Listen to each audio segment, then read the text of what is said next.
नमस्कार बच्चों, मेरे YouTube channel ABC smart classes में आपका स्वागत है। आज हम 6.3 का क्वेश्चन नंबर 14 करने वाले हैं।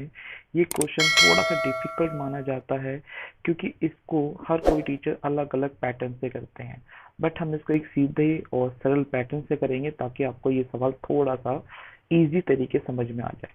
ठीक है, तो क्वेश्चन पढ़ना शुरू करते हैं। लिखा है एक त्रिभुज एबीसी की भुजाएं ए बी, ये वाली भुजा और ए सी। मैं इस पे नाम लिख देता हूँ पहले, ए बी सी, और इसका है पी क्यू आर, और इस पे डी, और इसका माध्यिका हो गई एम। ठीक है, तो ए बी, ए सी और ए डी अन्य त्रिभुज की भुजा पी क्यू, पी आर और पी एम के समानुपाती है। मतलब ये कि ये वाली भुजा इसके, ये वाली भुजा इसके, और ये वाली भुजा इसके समानुपाती है। अगर ये तीनों समानुपाती है तो आपको ये दोनों ट्रायंगल जो है वो समरूप प्रूफ करने हैं। तो आपको सर ये तो कुछ 12 की तरह था, 12 क्वेश्चन में ऐसी था, बस 12वें क्वेश्चन के अंदर ये वाली भुजा भी समरूप दे रखी थी, इसीलिए यहाँ पर एक कॉर्ड निकालना कोई प्रॉब्लम नहीं थी। पर यहाँ पे प्रॉब्लम है क्योंकि मुझे यहाँ पर ये वाली भुजा नहीं दे रखी, ताकि मैं इसमें नियम लगा सकूं ये बराबर इसके और ये बराबर इसके। बट हम इसमें एक चीज सीख के चलेंगे, अगर ये माध्यिका है तो ये वाला एंगल इसके बराबर होगा और ये वाला एंगल इसके बराबर होगा अगर पी एम और ए डी माध्यिका है। यहाँ पे एक रचना करेंगे हम। रचना क्या करेंगे, यहाँ से ये मध्य बिंदु आपको पता माध्यिका है, और इसके मध्य बिंदु को ज्वाइन कर देंगे, मतलब समांतर रेखा खींचेंगे। और जैसे आप समांतर रेखा खींचोगे तो यहाँ पर आपका बीपीटी थ्योरम लग जाएगा। देखो, जब समांतर रेखा होती है तो भुजा क्या होती है, अनुपातित, और मिड पॉइंट थ्योरम लगेगी जो कि क्लास 9 की है। तो दो थ्योरम लगाकर हम प्रूफ कर देंगे कि ये एंगल इसके बराबर है, और फिर सवाल को हल करेंगे। ठीक है, ओके बेटा, सबसे पहले इसमें लिखेंगे दिया क्या है। दिया है, हल करेंगे तो त्रिभुज ए बी सी और त्रिभुज पी क्यू आर में ए बी अपॉन में पी क्यू बराबर है ए सी अपॉन में पी आर बराबर है ए डी अपॉन में पी एम। ये दिया है। सिद्ध क्या करना है,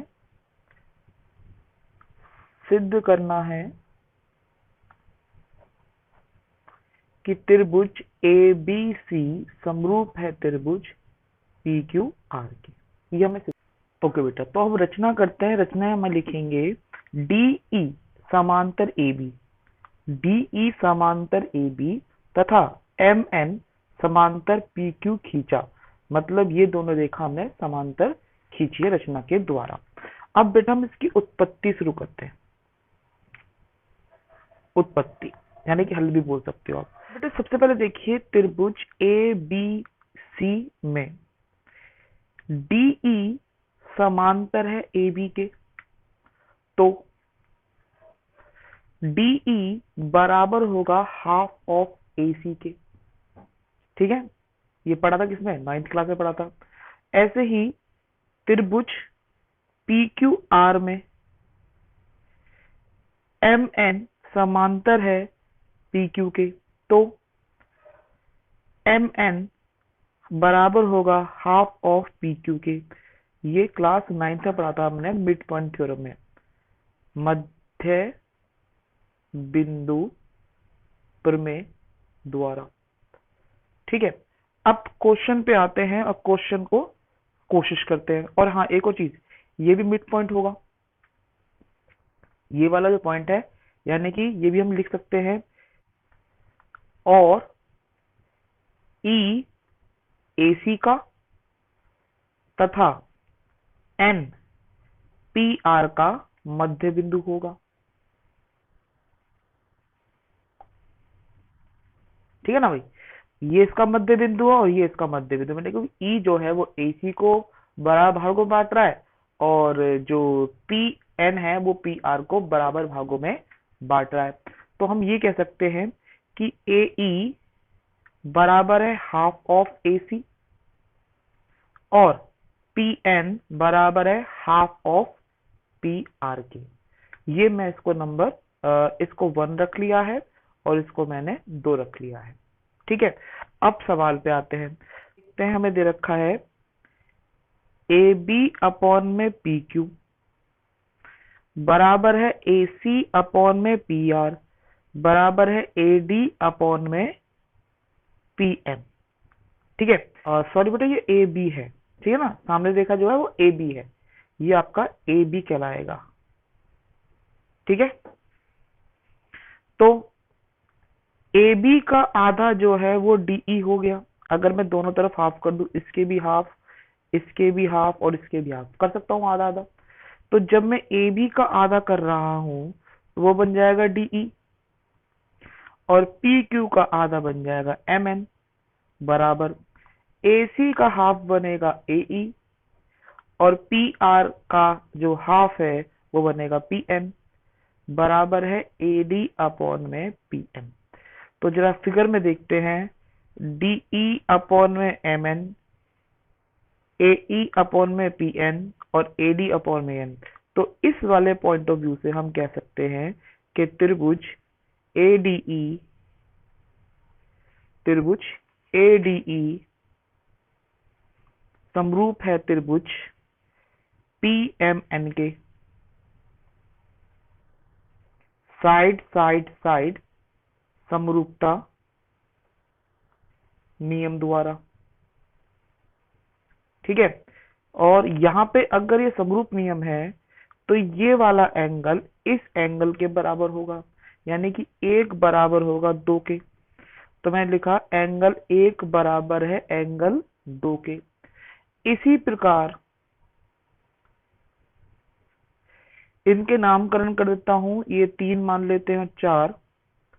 तो एंगल 3 बराबर होगा 4 के, क्योंकि ये मध्यिका है, ये मध्यिका है। तो अगर ये दोनों बराबर हैं तो ये भी दोनों बराबर होंगे, क्योंकि इन दोनों में ये हिस्से क्या होते हैं, बराबर होते हैं। तो लिख सकते हैं कि माध्यिका द्वारा।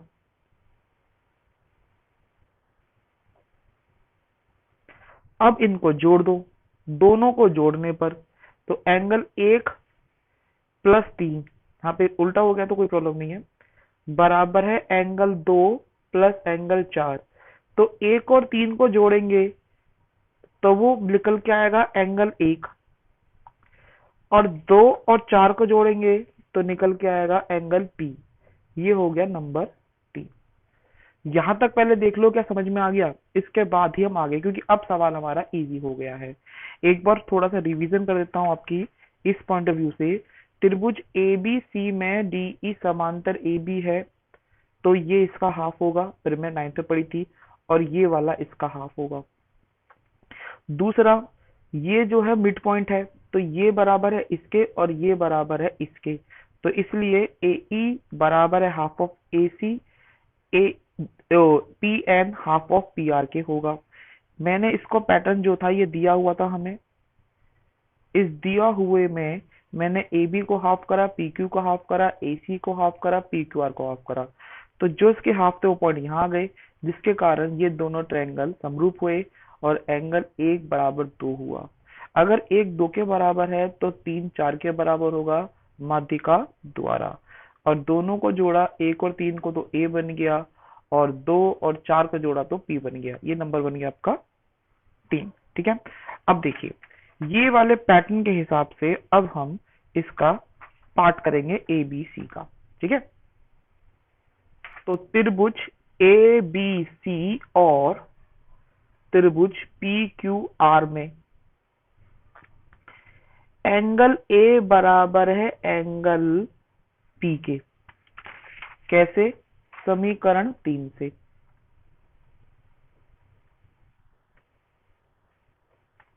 ठीक है, और फिर इनकी भुजा जो मुझे दे रखी है क्वेश्चन के अंदर कि ए बी अपॉन में पी क्यू बराबर है ए सी अपॉन में P R, A B upon में P Q, A C upon में पी आर।